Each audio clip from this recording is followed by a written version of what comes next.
Good morning, Viet Nam.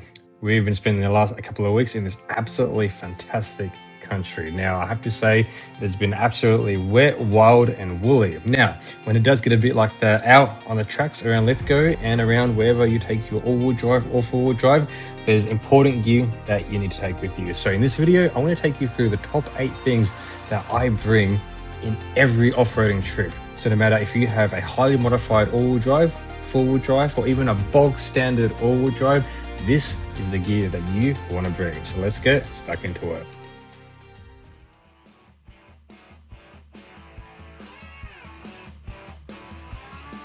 First things first, a shovel.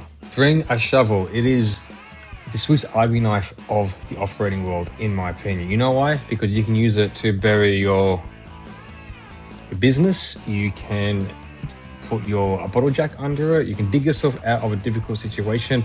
More importantly, you can be the hero of somebody else's recovery as well. Why? Because you have a shovel. A shovel is the most underrated tool in your off-roading repertoire, and you should never leave home without it. It will get you out of any particular sticky situation. Best instrument in your off-road repertoire. Recovery tracks. Bring your recovery tracks, and no, you don't need to spend hundreds of dollars on real fancy max tracks. I only spent just over 140 bucks on the 2 sets I have, and you would have seen them being in use in a whole bunch of videos that I've shot across the last 2 years. And so they're good for getting you out of a sticky situation. They're also good for helping jack up the car if you need to put a bottle jack under it. For example, you roll a bead, which has happened a lot, lately, not my car. And things like that. Grab yourself a pair of recovery tracks. Now, I've seen people carry 2, 4, 6, or whatever like that.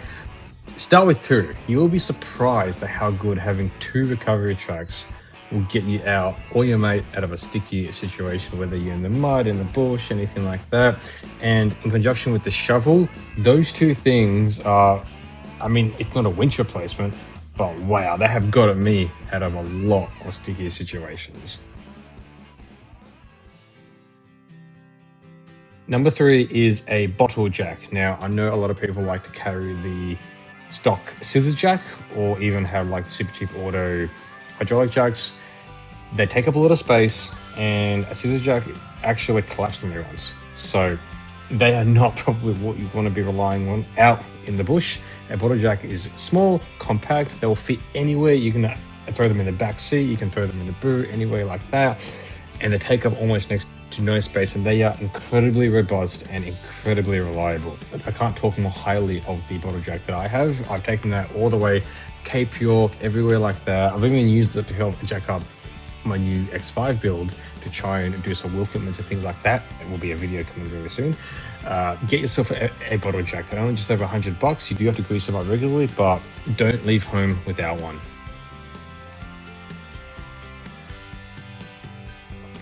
So now that we've rattled off your shovel, your recovery tracks, and your bottle jack, what do you typically use them for? You would use them for wheel and tire replacements.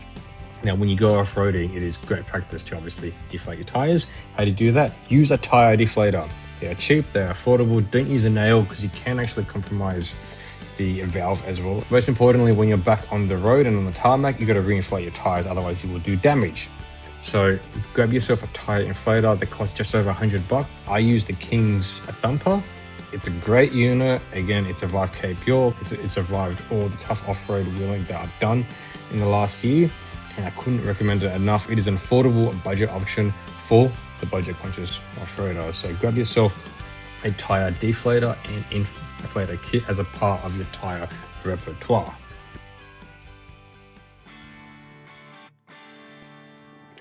Get yourself a recovery kit. There comes a point and a time where you get particularly stuck like a pig in mud and you need help.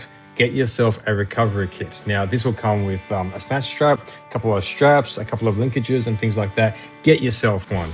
Now, I know it looks like when I off-road my all-wheel drives, oh, who's this idiot doing this? No, I actually always have a Hercules recovery kit in the back seat at all times, because even if you can't necessarily recover yourself, you can flag down a passerby, you can flag down another 4B or another off-roader out in the bush.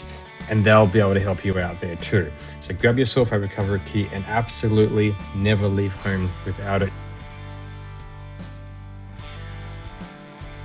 Portable jump starter. You have no idea how often this has gotten me out of a sticky situation. And I don't just bring one portable jump starter, I bring 3 layers of redundancy. You heard that right, 3 layers of redundancy. So the first one is this little King's lithium kit. It's really good. I've actually helped rescue other people out in the bush using this little King's jump starter set. Again, it's small, compact.